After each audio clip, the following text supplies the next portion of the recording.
Hi, everyone. Welcome to the SAEM ACEP Journal Club, Probing the Literature for Ultrasound Fellowship Journal Club. My name is Dan Mirsch. I'm part of the steering committee for the Probing the Literature. We have many of our other steering members on here. Thank you very much for helping with setup. The main goal of this first session is a little more open than our usual sessions. Typically, we'll have an author come on to the scene, discuss their article, have conversations about best practices, how they got there, storytelling about the difficulties of research and being a researcher and the rejection process and all that. And then the second half, we would break out into small groups where we would have a moderator discuss a second article and have a small group discussion, then meet back up and have a group discussion about those major points that we have in our small groups. This session, however, we usually start the year off a little bit more open. We will have panelists come to the discussion and just have, again, more of a conversation about how do I, as a new fellow, start this fellowship? How do I, as junior faculty or new researcher or faculty who's thinking about getting more into research and just becoming better at it, how do I do that and discuss that with the experts of people who have been successful in that space? So again, this is being recorded. We still encourage everyone to be open with their conversations, their storytelling, their concerns, but also, we understand privacy and want to respect that as well. So I'd like to start introducing my panelists. Lainie Yarris, Dr. Yarris is joining us from Oregon Health and Science University, Department of Emergency Medicine. She joined their faculty in 2005. She serves as the director of the Emergency Medicine Education section and the co-director of the Emergency Medicine Education Scholarship Fellowship. She is the vice chair of the faculty development, and her academic interests include promoting education research and academic emergency medicine, feedback in medical education, and faculty development in education scholarship. She's the deputy editor for the Journal of Graduate Medical Education. Dr. Yarris enjoys spending time with her family and training for competing in ultra marathons. She also enjoys cooking, reading, and knitting. We also have Dr. Rob Ehrman, who is an assistant professor on the clinician scholarship track for emergency medicine at Wayne State University in Detroit, Michigan. He received his medical degree at Northwestern in 2007. He completed his emergency medicine residency at Yale New Haven Hospital and a fellowship in emergency medicine at Cook County in Chicago, Illinois. He currently serves as assistant director of the emergency ultrasound department at Detroit Medical Center and Sinai Grace Hospital, assistant director of the emergency ultrasound fellowship at Wayne State University, and Dr. Ehrman's primary research interests are point of care ultrasound in critical illness, as well as heart failure and sepsis. He's published multiple peer-reviewed papers on advanced echo techniques for emergency physicians. Dr. Frances Russell is joining us. She originally is from Connecticut, got her bachelor's at Iona College in New York, but ran Division I track as well as cross-country there. She then received a medical degree from University of Wisconsin, finished her EM residency, University of Connecticut. After residency, traveled to Chicago for emergency ultrasound fellowship at Cook County Hospital. Dr. Frances joined the EM faculty at Indiana University in 2013. She previously served as the ultrasound division chief and fellowship director, and currently serves as the co-director of the emergency ultrasound initiative for the IU School of Medicine. Her medical interests include ultrasound education and research, and she spends the majority of her free time enjoying company of husband Brent, children Caleb and Ellie, and dog Bernie. I feel like having a dog is like a prerequisite for some of our fellowships, but that's a separate issue. Dr. Joe Pare is assistant professor of emergency medicine at Brown University, Warren Alpert School of Medicine. He has his MHS degree from Yale University in 2016. An MD in emergency medicine from the University of Vermont College of Medicine in 2010, completed residency at Boston University prior to being accepted at Yale's Master of Health Science program. He is a frequent contributor to the ACEP emergency ultrasound subcommittees, as well as the SAEM Armed Research Program. Dr. Ehrman is also a part of the Armed Research Program. Dr. Hamid Shokoohi is assistant professor at Harvard Medical School and practices in the emergency department at Mass General. Completed his residency and fellowship at George Washington. Currently serves as the director of emergency ultrasound fellowship at MGH. The program was awarded an inaugural Stellar Clinical Ultrasound Fellowship Program Award presented by Society of Clinical Ultrasound in 2020. The award recognizes the most impactful fellowship program nationwide. Dr. Shokoohi has authored more than 80 peer-reviewed papers and is the recipient of the 2013 and 2019 SAEM Emergency Ultrasound Award for Academic Excellence. His research involves the clinical use of ultrasound in care of patients with shock and respiratory distress, and the safety and efficacy of ultrasound-guided procedures. More recently focuses on medical education and studies using artificial intelligence in ultrasound, and also has established multiple education programs around the world with global health initiatives. Dr. Mike Gottlieb is joining us from Rush University. He is the co-creator of the Chief Strategic Officer of the Academic Life and Emergency Medicine Faculty Incubator, as well as chair of the ACEP Ultrasound section and past chair of AEM's Ultrasound section. Authored over 500 peer-reviewed publications and editor of Academic Medicine, the Annals of Emergency Medicine, the Western Journal of Emergency Medicine, and the American Journal of Emergency Medicine. I think there's another journal in there, probably American, and Mike, correct me, American Emergency Medicine Education and Training. So education and training. They are all super blessed to have you, by the way. Also, past chair of SAEM Education Summit, past chair of CORD Education Committee, past chair of CORD Best Practices Subcommittee, and nationally recognized speaker and educator, as we all know. The education interests in medical education, ultrasound, infectious disease, heart failure, and DEI initiatives. So thank you all of you for coming. So as I had mentioned earlier, one of my first questions to you all is what is either your fondest memory in fellowship of your director, or why did you agree to come during your busy schedule to this? So I'm going to open up the floor. On my screen, I got Joe Pare up first. Thanks, Dan. So I chose to attend for two reasons. One, this is something that's really important to me. It's something that falls within my brand, sort of as we talk about as you develop your research and your niche and who you are as you're developing your career within emergency ultrasound. Research sort of falls within my scope of practice and interest. And, you don't want to turn out an opportunity for, national talks and things like that, which further build your brand. So as you guys are, sort of listening to this talk and figuring out what type of ultrasound person you want to be, whether you're going to be an education person or research and developing a niche within those, you're going to want to make sure to say yes to the things that are within your brand and are things that you are motivated to do.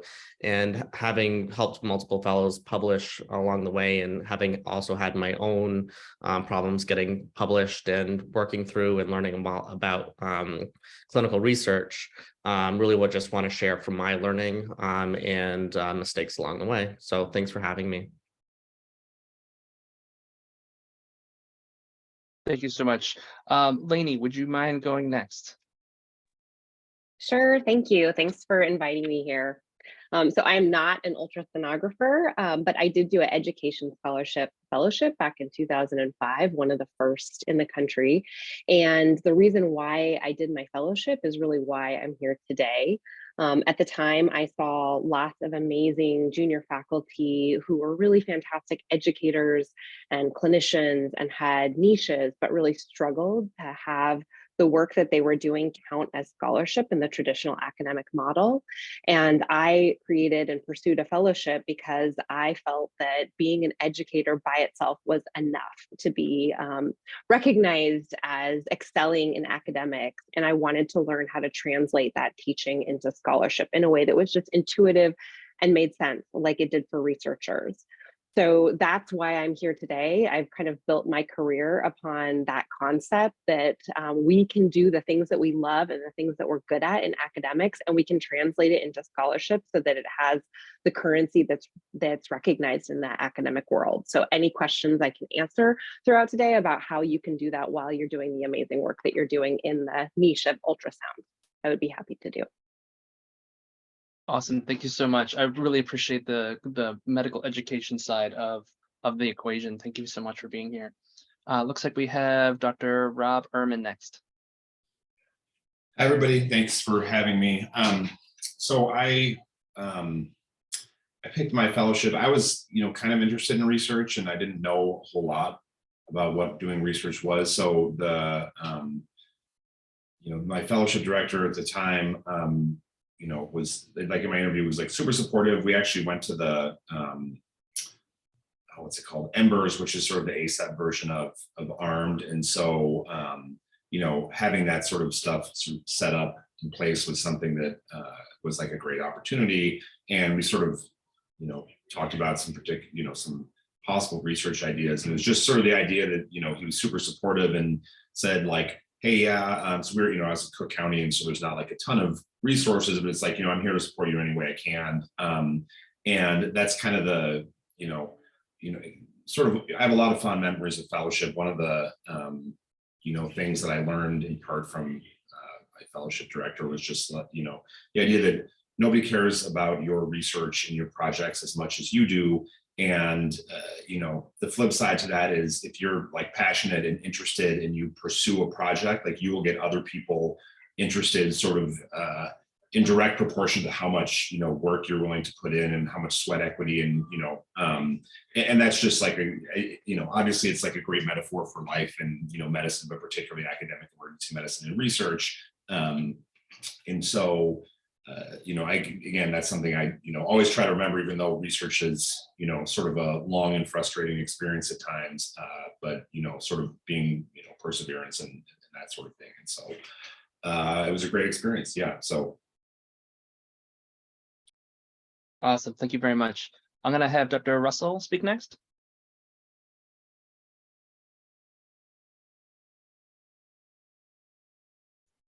If she's available, we'll wait for her to kind of come back. Sorry, I'm at the beach right now, and I hit the wrong button. Good life choices. That's what we can learn right now. Join with my busy schedule because mentoring junior faculty is really important to me, and I'm going to put in a plug for the grant writing mentoring group that I have through SAEM. And so if any fellows are on or junior faculty are interested in learning how to write a grant and be mentored by great people like Joe Pare or Rob Ehrman or Mike Gottlieb, be sure to reach out to me. I'll put my email in the chat.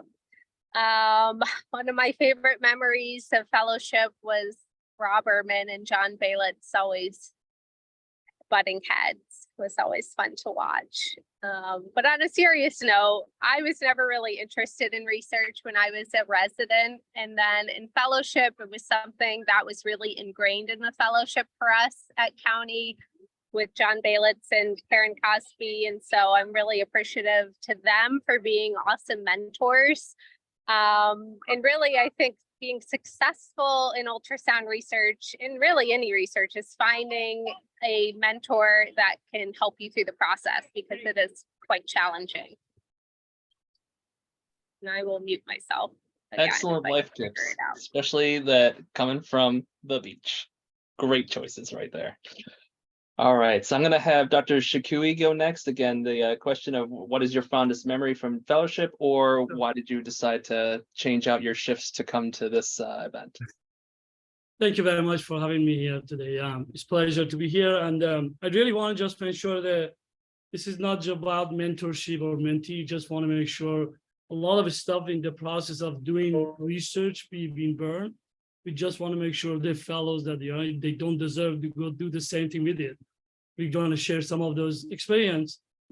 But my program director, one thing that I want to remember, two things I want to say. One is encouraging crazy ideas. That was the thing that was never you could say, oh, and I'm saying that because a lot of mentors I see here. One day I asked, hey, I need to put his name, Kid Boniface. I said, hey, Kid, I'm meeting with somebody from Manchester, UK, and I'm talking about creating a system to send the electromagnetic down to deep to the body, make sure we are not wasting the sound wave, I get a better way of doing ultrasound. And his look was, oh, that's amazing. Tell me a little bit more about it. What are you talking about? It's just like, it was the craziest idea ever to talk about. It was just like an example. The other thing is just, I put him on the spot actually one day, say you covering your shift, demanding you finish the manuscript we are writing together. So, so that was work. That worked actually. So sometimes you need to do stuff. That is amazing. That's commitment. It's like I will cover your shift so you can do the work. I don't have words. I don't have words. And then Mike, same question, fondest memory, or why did you decide to attend this thing in the midst of such a busy schedule? Yeah, I'll just go briefly because I'm like one of six. One, it's really fun to just present up with friends, and so I always like learning and listening to you all and learning from the bigger group. But ultimately, my vision of any project is how does it survive beyond me? And so part of what I'm hoping we all take away from this, hour, and if you stay for methods consult, the second hour too, is learning from what all of us wish we'd known and building in the sustainability, that future of it, because the future of it is not any of us, it's you all, and it's the people that you continue to teach. And so when you're building up projects, think about what is that next, not just the next step of the project, but who's going to, learn from this and become that next researcher, and how you can kind of, build the future generations so that continues to evolve. Awesome. I'm going to start off with just one question, but then I'm going to open up to the floor because I want to make sure that most of this is a discussion. Do any of you guys feel that there is a general structure to how a new fellow should think about research? Should they have multiple projects of different types? Should they have a timeline? What are just some basic structural things they should kind of keep in mind?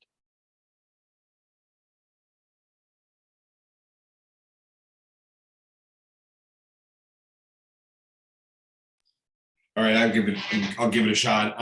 It's a great question. It's a really hard one. It's so overwhelming to come in and be interested in research, because there's just like, we talk about doing research as if it's like a single thing, and it's really, a million little things.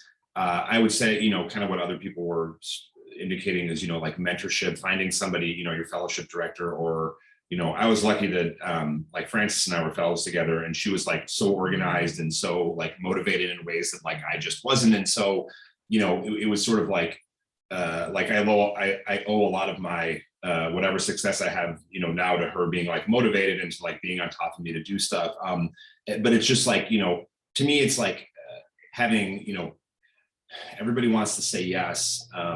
But it's like having, one or two key things that you're involved in that you're most passionate and interested about. And like, especially as you start out, having like a timeline with discrete, milestones, goals, whether it's with, your advisor, your mentor, your like co-investigator, and saying, we're going to have our list search done by the end of this month. And then we're going to, write up our proposal by this month, stuff like that. It's like, because otherwise, to me, and I'm still this way, it just winds up being extremely overwhelming. And it just, it's like where to start. And then, and when nobody's in charge and when there's no deadlines, like, I think it's just easy for it to kind of run off the rails. I think I agree with those comments, and I build off them and say, I think that there's really two important components. And the first is to think about a series of steps. And the second is to think about scholarship broadly. So if you think about something that you're already doing in your fellowship that you're really passionate about, there is a need for a new curriculum that nobody has developed. And then think about, okay, this is what I really want to do. How could I structure a 3-part project that allows me to capitalize on each step of this that I'm going to do anyway? So step 1 is a very detailed review paper. Step 2 is a curriculum development piece that you're going to publish as curriculum in a curriculum repository. And then step 3 is maybe a local implementation of that. Oftentimes people will jump to the study, and there's so many steps along the way that those 3 steps could take you all the way through fellowship and lead to 3 publications and an area of expertise. So I think to answer this question, a few things I need to know. That's desirable research for fellow is not as a general theme of doing research as a researcher or as a a center for research. So this is what is desired for the project is supposed to be small. It's supposed to have credit in it. It's supposed to have some educational part of it, and need to be interesting and interest your interest, not like everybody interest. you are not going to change. The fellow is not going to, the fellow ultrasound project would not necessarily change the practice. As simple as this one. Let's put it out there. Need to be driven by kind of just interest, driven by it being small, is be manageable, and has a mentor, and has one education part of it. It means if I do IRB, when we started and saying that, oh, apply for IRB. Doing IRB, it means you are actually like forming, setting up the way you are doing research, the way you are just following the path of how to start it, how to build a team with it, and how you want to do it. You are learning. That process is not the outcome of that IRB. The process itself is teaching. That's one. Two, if you stay for the IRB for 6 months, learning IRB, you're going to be discouraged, and you are not going to be happy with your fellowship. You need to deliver for your fellowship, for your team and your work. How you do that? Focusing on the stuff that it does not need a lot of work. Retrospective one. So normally what I ask to my fellows that do each one of them, one IRB application definitely go in. Two, they are attending to just do a retrospective or review kind of article to do it. And each one of them has timeline for it. And there is a reason for it. And that it could be also case studies. They need to be published. They need to be seen somewhere. That's the way they are encouraging to be involved in this one. And the final one, actually, I want to say that is mentor. So if you don't have really mentor, better not to start this research. And the mentor, not necessarily big name. So just put it out there. Celebrity are not mentors. Stay away from academic celebrity. And how do you know a celebrity? If you cannot meet with your mentor for 2 weeks, 3 weeks, or required more than 5 times back and forth, that you're not a good mentor. So that's it. Two, just search your mentor. I am a mentor myself. Search me. Search my PubMed publication, how many of my former fellows there are, and where are they sitting? Are they left shifting in authorship line, or are they somebody in the middle of some nowhere? So find it. How many of them actually define the first one? So they'll search mentor. Make sure you're not in the fall of the celebrity, or they're pretty good. Sometimes you use it for just like you belong to some team or something, but not for purpose of doing it. And the third one is not limit yourself to the mentorship that you have in your shop. There's a tons of mentorship that not necessarily need to be a part of your paper or authorship or something. They are happy to help. And I'm pretty sure your fellowship director are happy to reach out to other people. And this is all open. You look at the faces here. Anybody has a project and reach out, any one of us. Impossible anybody say, no, I don't have time for you. Or I don't know. Or like, if they don't know, they know somebody that knows at least. So you really make sure, reach out, get the mentor. If you don't have mentor, don't start a project.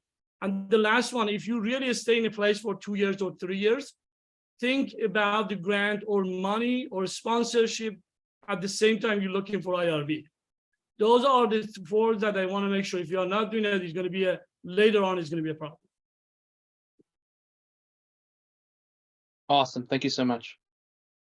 Yeah, I was just going to chime in. I agree with all of that has been said so far. I do think fellowship is a time to learn about research. So learning how to do an IRB, learning how to set up your red cap, learning how to talk with a statistician, and not necessarily about publishing. I think something that helped for Rob and I, and even Mike was a resident when we were fellows, was we worked together on projects, and that's how we were able to have multiple publications from our fellowship year.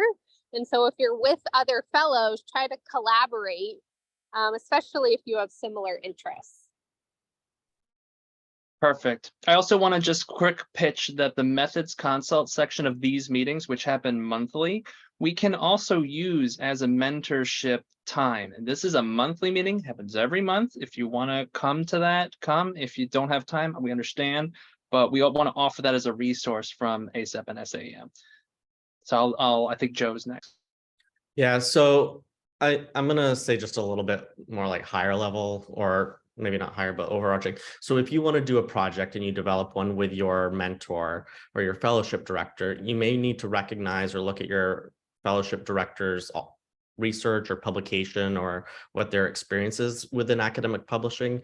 Because if you're proposing to do a new methodology or something that they haven't done before, they're also going to be learning alongside you. And that might be really frustrating. So I usually recommend that if you're trying to publish or do a research project or develop a curriculum, that you really want to work with someone who's published or done at least 3 to 5 of these successfully, because it really takes at least that many to get more comfortable to really confidently walk someone through that. So that way you're not making mistakes, because everyone's going to sort of get frustrated. And then the other thing is to really commit to have regular check-ins with your mentor. I would say at least every 2 weeks, because it's only a year long. And you really need to be making progress continually throughout the course of the year. And think about your timeline. If it takes 3 months for IRB approval or longer, you want to think, how much time do I really have to enroll? Am I feasibly going to finish this study before I leave? Or is it going to be a half-done study and I'm going to be trying to publish a underpowered question? Or am I going to have to now dump this onto someone else's lap? And is there a process that's set up within your fellowship program that you're in to be able to hand those projects over to new fellows, so that way they continue to survive after you leave? Are all really important things to sort of think about the feasibility and setting yourself up for success. And one of the other things I cannot understate the most is if you have a statistician, to meet with them early and frequently. They give excellent advice on methodology as well as statistical development, and will oftentimes bring up questions that you may not consider when you're planning your study, and really shopping around your idea and your plan to several people before you submit the IRB, to really try and get any kinks out ahead of time, as it's trying to fix them on the back end, because that never goes well.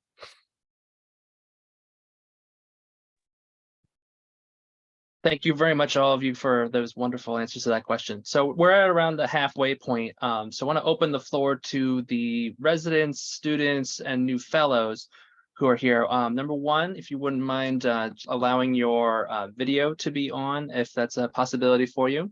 And then number two is just asking your questions. What are you excited for this year? What are you afraid of? What horror stories have you heard from other graduates? What do you want to see out of this community? Things like that. So I'm just going to open the floor and let the fellows take the rest of the reins.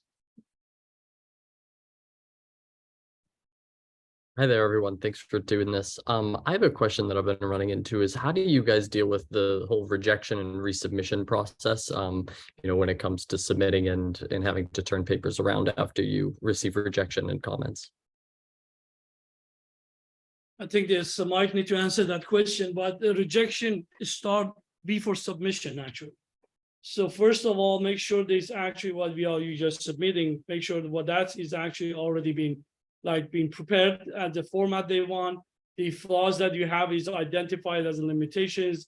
That's the way that if you are sending prematurely and you are feeling that maybe this been ignored, it's not that they are not going to ignore. We are reviewing for all these articles, and that's number one. So rejection is not starting by the journal, it's starting by us first as a submitter. And the two is that not to be I published probably more than 160 stuff. And I don't have any article, any manuscript by my shop that are not published. To me, every article has a room. You just need to find the right room for it. And you need to just see where that's best placed, and don't be discouraged. I think, if I'm not mistaken, 17 is the number of this resubmission I've done, but not normally. That's not average, but I have that 17. Josh David here. So sorry, my computer's not, my video's not on. I'm having a bad hair day. But the I would say the rejections are like an opportunity for, don't look at it as a rejection. Like almost every article, I don't think I can think of, I think maybe 2 of all the ones I've ever published have been just accepted right off the bat. It's revise and resubmit as a win. And that's what you should really be shooting for.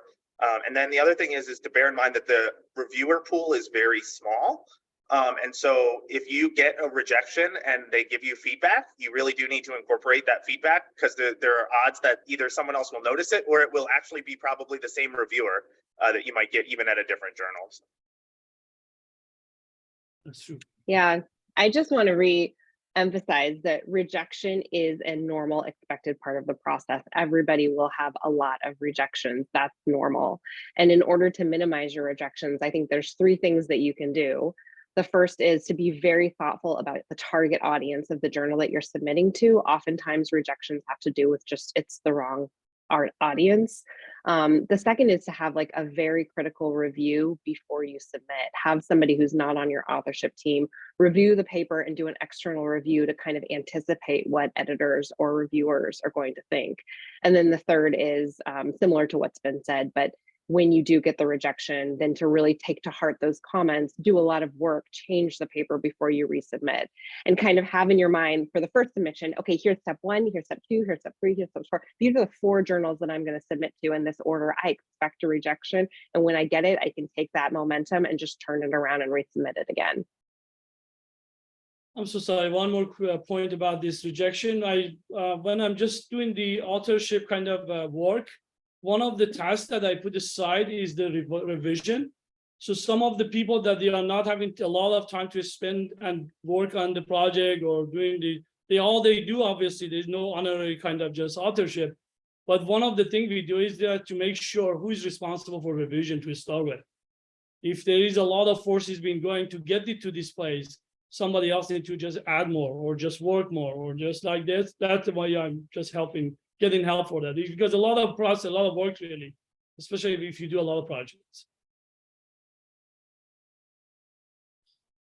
Something that my mentor has told me a lot is that like the most successful people have the longest list of number of projects and papers rejected. So, you know, it's like shots on goal, whatever. You know, right, it's hard though, and it's like you pour your heart and your soul into something, and then sometimes you submit it and then it just like gets torn apart, and it's like somebody like you know kicked you and you're down. And you know, it is what it is. That's kind of, you know, to some extent it's, you know, suck it up. But you know, my sort of approach is like, you know, take a couple days, a week, and it's okay to be angry, be mad, like have someone that you can confide in and say like, this reviewer doesn't know what they're talking about, this, that, and the other thing. And then after you've like been emotional and, you know, crushed and calmed down, then do all the stuff that everybody else has already said, which is like, look thoughtfully at it, you know, make the revisions. It's like, you know, crisis-tunity. It's like, there are options. And then, or there are opportunities. And then, but yeah, whoever said it before is spot on about the reviewer pool being small, like submitting a paper and having it get rejected and then resubmitting to another journal, especially in E&M, especially in ultrasound, there's like a pretty, I don't know, a substantial probability that at least one reviewer will get the same paper. And if like, and then it's happened to me, and sometimes, yeah, just like I can tell you didn't make any revisions. It's like you get, you know, it's like just a rejection. Here's my same review kind of thing. So.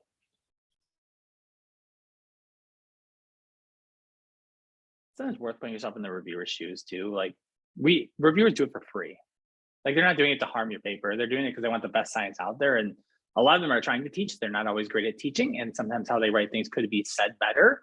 But with the intention is often, how do we make the paper better? How do we make the science better?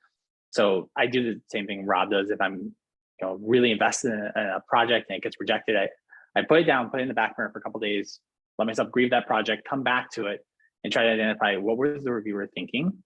Well, first I say, what were they thinking? And then later I try to approach it more honestly, like, okay, what were they thinking? What was the lens of not seeing? You know, there's this famous paper that, you know, the reviewer's always right. And it's even when they're wrong, it's because I could explain it better. Maybe I just didn't explain it in a way that made sense to them. And if the reviewer, who's an expert in the field, who is devoting a significant amount of their time to really dissecting my paper, couldn't understand what I wrote, then the average reader won't either. So it's it's an opportunity effectively for me to explain something better and make sure that people downstream, because the public is a much worse critic than the reviewers are. So make sure what you put out there is what you really want to say.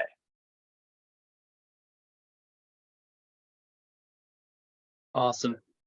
I guess I would say a final thing, like as a reviewer, some of the things that really irritate me are if the person who's putting the paper together and submitting it doesn't have an appropriate understanding of like the background and the literature in the area and tries to spin something that's not accurate, or if there's issues with internal or external validity or the generalizability of the study or the methods. Those are things that are really hard to fix after the fact and are going to make it hard to get published. So you're going to have to balance sort of what type of journal and where you think that it's going to be able to be accepted based on the feedback that you may get from your first reviewer. And speaking with your mentors and other people and looking at other journals that publish similar studies are often good places to sort of target your journal. So that way you're not spending a ton of time resubmitting, because it does take an inordinate amount of time to do the formatting and resubmit, and just enter in all the author information into the online portal system can feel like it takes forever. And just being patient with those steps will hopefully help you to find the right journal for your piece. Awesome. I'd like to open the floor again to new fellows, residents, or students who have questions about this upcoming year. Again, anything you're scared of, or horror stories, or what you're excited for.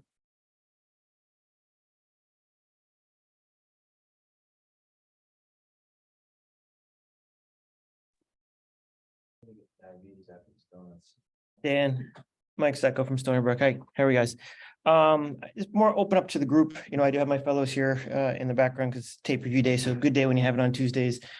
What do you have to offer for fellows as they're trying to find a project? You know, you have a lot of people here who are on this call that have probably more than, or published a lot in a whole worth of like ultrasound topics. And, you know, when fellows do their background research on whatever interests them, they look and they're like, it's already been studied.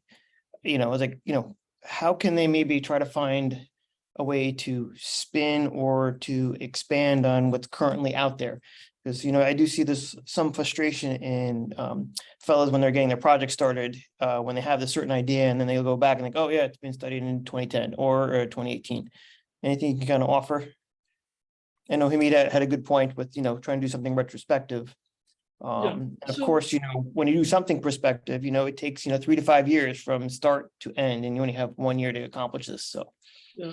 One thing is the actually adding knowing the project that is happening in your shop first already. So looking for I call that research menu to see what you can pick from it. So having all the list of it, and deadline for that is end of July, not the law. End of July, you need to know, the fellow need to know what research project is happening around. And best thing is to start building upon some of them.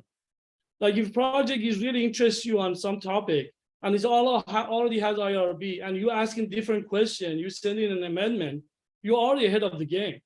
Even if it is not the super exciting for you, but it's feasible. One thing I want to mention is here, maybe not all teams agree with me.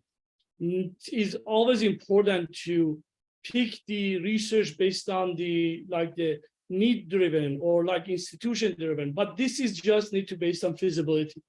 For the fellowship project, specifically for that 1 year I'm talking about, feasibility is one important thing. If it's not super hot topic, but it's feasible, that's better research to start with. What I do for some time, all days, and when I was a fellow, actually, I was looking emergency medicine and ultrasound in PubMed in past 3 years. And I was just looking PubMed and see what is out there, what people they are doing it, and make a note. Oh, this is a good project. But I can do a different thing or different question asking. So that was one way to start it. The other one was, I remember, was the ultrasound clinics. At the end of ultrasound clinics, they were writing an abstract of the ultrasound overall, not emergency medicine. And I was looking all those things and finding like just some of the good topic to do. But for short term, if you are super excited, I have a list of probably 80 ideas. I haven't even touched it for new futures. I'm more than happy to just share that list and explain what I mean by this. And you go ahead and just do any research you want to do. So I can kind of build on that as well. So one of the things I encourage is kind of this open mindset of things. So I have a 4-year-old at home. She's fully in the why stages of things. Why this? Why that? Every single thing that you can think of, there's a why to it. And I think parts of our brain as we get older starts to shut that off. We're busy. There's things going on. Oh, I wonder why this is. Oh, I got to sign another EKG. I got to go see another patient. We move on. And just pulling back to that version of our kids' version of ourselves where we're like, well, why? But really, why? And I think that's often a really good starting point, because a lot of those things, yeah, you know what, maybe they've been done before, but a lot of them have not. Just go all in on the why. The other thing I propose is there's very few studies that are definitive. When you try to actually say, yes, we absolutely know this, it's extremely hard. Most studies we say, well, it suggests this, but there's all these limitations, right? Most studies, there's some limitations. And the whole limitations section highlights all the things the authors wish they did. It's a single site. It's a small sample size. It only included patients from this age group. It missed this. We only included this criteria. We use these diagnostic criteria. You can dissect quite a bit into it and find a bunch of studies, a bunch of ways of studying the exact same thing that's been studied before, but just better, because now you have the benefit of their knowledge. You have their hindsight for your foresight. And so I wouldn't be discouraged if someone's done something before. Find the gap of what they didn't and take advantage of the limitations section. Yeah, I think that's a great point. Oh, sorry. No, go ahead, Rob. No, you sure? I'll be quick. No, I was just saying that's a great point. You know, I like the why question. You know, something else sort of building on that, or sort of another corollary to that, would just be to sort of thinking about like career trajectory and kind of, you know, for fellows and residents, or you know, even if you're, you know, or as junior faculty, like what sort of career path you envision yourself being on. And so, you know, it takes a lot of time to get a research project off the ground, start to finish. And in most cases, it's not feasible to do it within the course of a year. You know, if you're interested in, you know, being like a researcher, you know, asking the why question can be, you know, your fellowship project can be writing a review paper. And that's where you really get into the like nitty-gritty details. And so, while yes, you know, like the idea of that's been done before, you know, but it's not definitive. And then you can kind of become, you know, a local expert or like a micro expert on these little questions. And so while you're writing a review, while you are writing a review paper during your fellowship year, you were thinking about, you know, you're submitting the IRB, or you're thinking about, you know, what you're going to do when you get to your, you know, faculty job, so that, you know, now you've got a track record of some publication, and then you can submit your IRB. And, you know, it's like thinking about it in terms of like a longer term, you know, timeline than just your fellowship year. And again, that's certainly not for, it's not the right answer for everybody, but it's you know, I think it's something that is worth considering. And, you know, again, doing prospective research with the probe in your hand, that's great, but, you know, reading and writing a paper, I think are also worthwhile endeavors. Yeah, I also love the why question. And I think that the why question leads to the most important part of the research process, which is figuring out what design you should use. And oftentimes people just think, you know, I want to do this study, but really thinking about what the true why is and what that why lends it to is your secret to success.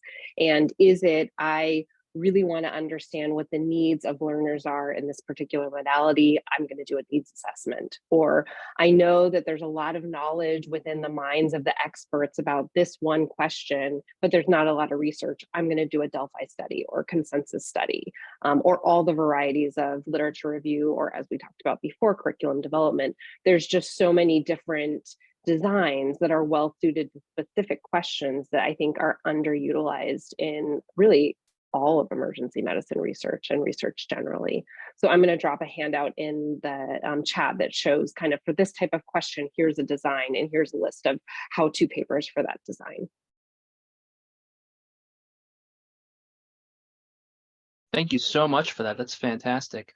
We're getting into the final kind of 15 minutes of our time. So I'm going to kind of go more into like a rapid fire from the fellow point of view. So learners and fellows, continue to ask your questions, and then we can give a little bit more pointed answers. But again, I still welcome stories and a lot of those more emotional components of answer.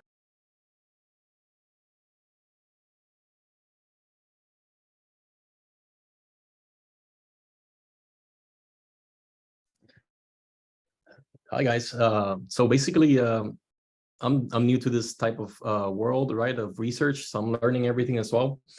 I guess like my fear, yes, you mentioned a couple of that times what gives you fear, if any. So basically, it's not knowing how to choose a good subject, I guess. But I guess that has a lot to do with mentors you have, we just started the fellowship. So I'm excited to like speak with you guys if at any point that's something that needs to be done, or the people here at UF Health. So basically, yeah. So starting to learn how to do the research the right way, asking the right questions, having the right approach right from the bat, right from the beginning. So if you guys have any advice for that, not that you have not given it already, that would be great.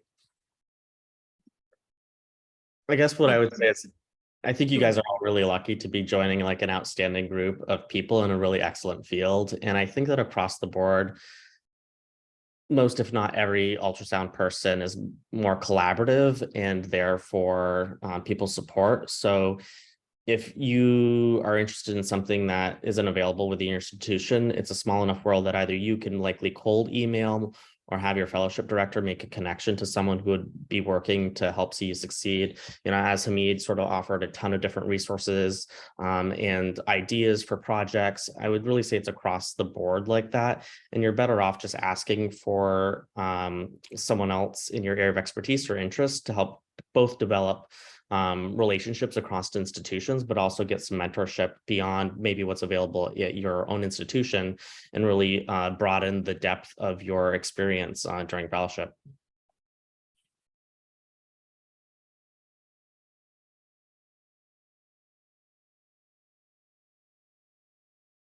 I would quickly add, you know, it's always, it's such a great question. It's so hard to answer. It's like, what are you interested in? I mean, sometimes there are things that that sort of pique your interest. You know, the other thing, and it's hard and it can get you in trouble, but it's sort of, you know, not in trouble, but like, keep an open mind, because sometimes you might find that you're interested, and you might not know you're interested in something until you actually start doing some work in that area. And like, you know, I got interested in sepsis. I had no interest in sepsis. I was like, I had to memorize the SIRS criteria. Like, that's how old I am. And then I had to do a project during residency. And so I found something to do, and it was like a sepsis project. And back in the day when there was like paper charts, I went to like medical records, and I was in some like third sub basement looking at paper charts. And just like reading through some of that and like being part of that like process, you know, it became interesting to me when it was just like, I'm just checking a box so I can graduate residency. And, you know, through good mentorship and, you know, having someone who was like supportive of, you know, the questions I was asking, I became like interested in sepsis. And then that kind of went on to my ultrasound fellowship, where, you know, I started thinking about like, you know, what about like echo and sepsis? Like, what's the heart doing? And, you know, anyway, so kind of stuff like that. It's like, you have to sometimes you have to meld your own interests with, you know, kind of what's available. And, you know, and when you're new, you're always sort of learning. So, you know, you don't take it to the nth degree where you're being forced to do something that you really hate, but, you know, being open-minded and, you know, kind of treating stuff, especially early on, as opportunities to learn, I think at least it's been something that's helpful to me. Yeah, I'd also like to say something Rob brought up earlier is thinking about promotion and tenure. So finding your niche, finding something that you're interested in, it's going to be a much longer career in research if you are researching something that you like. When I first got to IU, I got to work with Jeff Klein, and that was awesome, but I was researching pulmonary hypertension, which really didn't excite me all that much. And so I kind of went back to more heart failure, the left side, which people care about. And it's much happier, like for me doing research in that area. So finding something that you are passionate about is what I would say is number one. Number two is what Mike suggested, looking at the limitations and seeing how you can better what's out there. And if you are the expert in that field, you're going to know all the articles that are published and what questions need to be answered. And so really think about developing a question that can lead to multiple other questions. And really you could build a career just looking at that question or that particular interest of yours.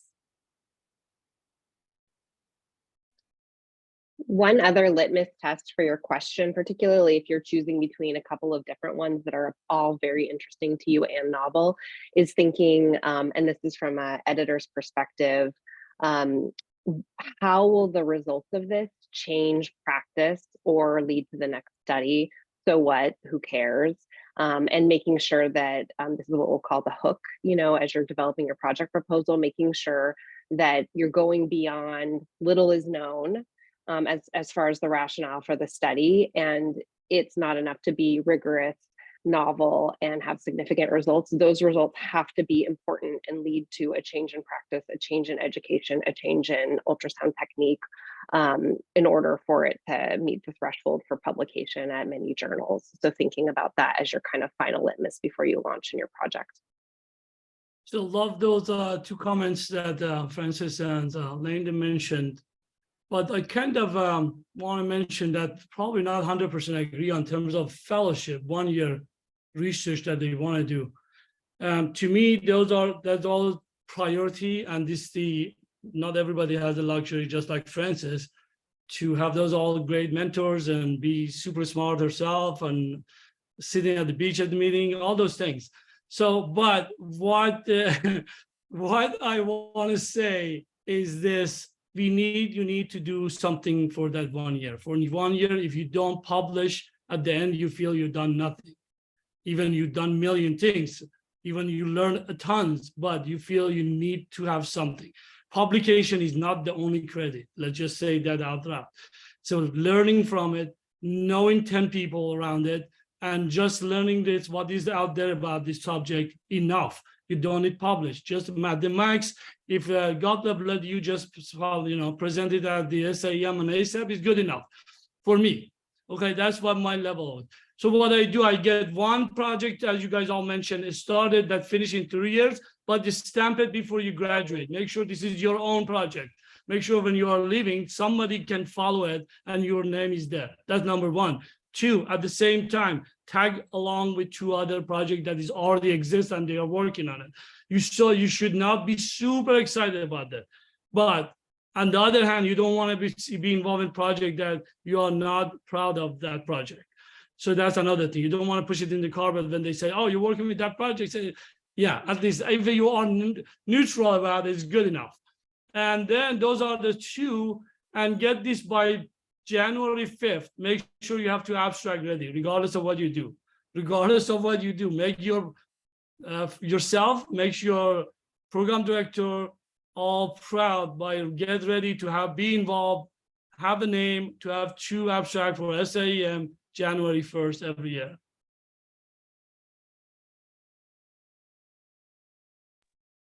Awesome. I love the feasibility focus. I really appreciate that, though. I think it's also good to know what the kind of like the pinnacle is that we're aiming for. In our final 5 minutes, kind of want to run a scenario by you guys. I'm a new fellow. I'm scared. I have new family obligations coming. I'm in a new place. I don't understand really what's going on. I know I have a passion for ultrasound and I have a passion for academia, but I'm scared. Help me, Obi-Wan Kenobi. You're my only hope. So that's the pitch. How would you guys help me? I start first. I said, don't be scared because the research needs to be fun. If it's not fun, it's not for you. Okay, we love doing research regardless of what it takes, what it do. You need to enjoy it. So you need to enjoy your fellowship. If the research is the part that make your fellowship being miserable, don't do it. To find something other way to just compensate for it. So that's number 1. 2 is really just not going to be just like easy. When you are committed, you need to actually there's nothing scary. You start with just identifying one step. My fellows here on say they all know about one thing. Try to find one thing. What is you scared about? This is the thing they asked me, like my fellow, he's listening now. My fellow this morning was a little bit overwhelmed because we all obviously it's in research project, kind of an institution, everything was on top of his head. All of a sudden I see he's lost. Okay, what do we say? Okay, let's just one by one. This is the thing we want. This is need to be only this simple. That's done. And I can tell you after that meeting of like an hour, just we met this morning, he's way better way. He can just speak for himself, but I felt that he's really just like in the right direction.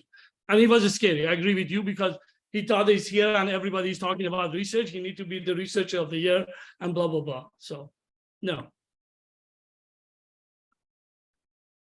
I think something that's really feasible is just set reasonable timelines and hold yourself accountable to meet those, whatever they may be.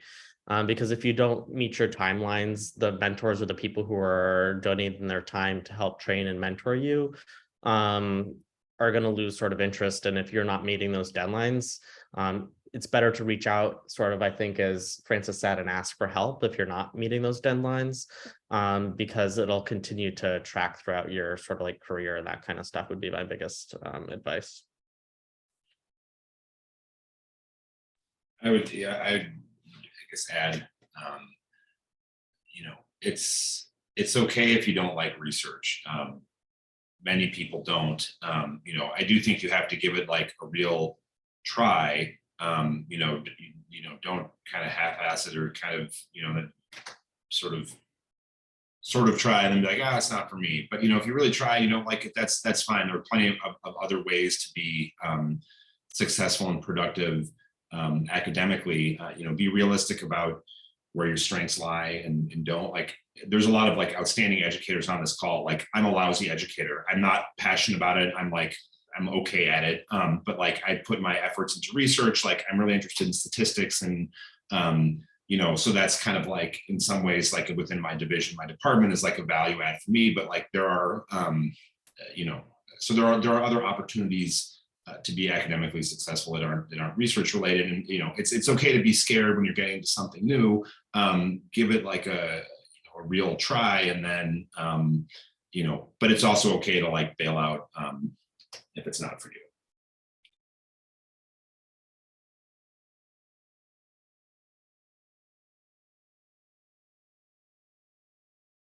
I think we're at our time, so I really appreciate everyone coming out. We're going to move to our second half of the session.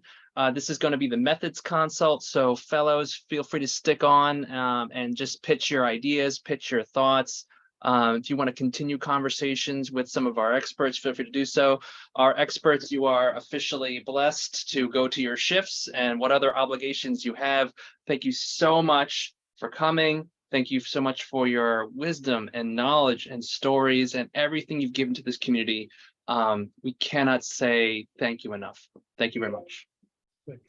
Thanks for having me. You're sticking around. Thanks, everyone. Thank you. So methods consult, I'm going to stop the recording during